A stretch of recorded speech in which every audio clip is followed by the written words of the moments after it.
क्रिस्का recording studio Ekangar सराय।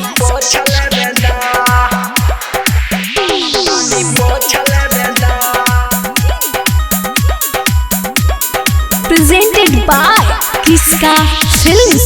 छूटा पानी समा हो गेलो गीला जी, ऐसे में राजा पूरा जहाँ को ढीला जी।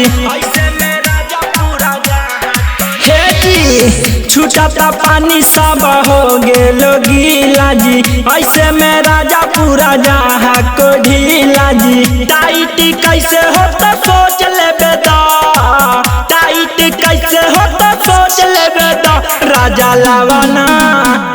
लावाना गमछिया तानी पोछ ले बेदा, राजा लावाना गमछिया तानी पोछ ले बेदा। डीजे कुंदन राज।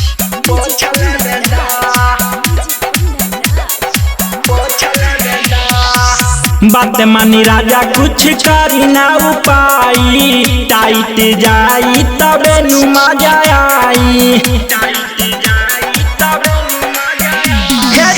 बात मानी राजा कुछ करी ना उपाई, टाइट जाई तबे नु मजा आई। तानी सा गमछिया में से नो चले बेदा, तानी सा गमछिया में से नो चले बेदा।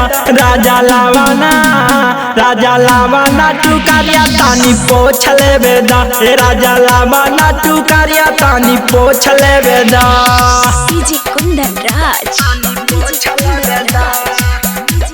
क्रिस्का रिकॉर्डिंग स्टूडियो एकंगर सराय। राजा रौसान तानी बुझाना फीलिंग हो, बड़ बड़ ऐसा ही कहा कतारा डिंग हो।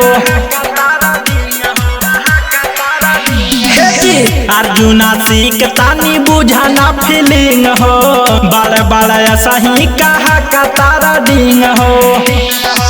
हटाना तानी सखरो चले बेदा, हटाना तानी सखरो चले बेदा। राजा लावाना गमछिया तानी पोछ ले बेदा, राजा लावाना गमछिया तानी पोछ ले बेदा। क्रिस्का रिकॉर्डिंग स्टूडियो एकंगर सराय।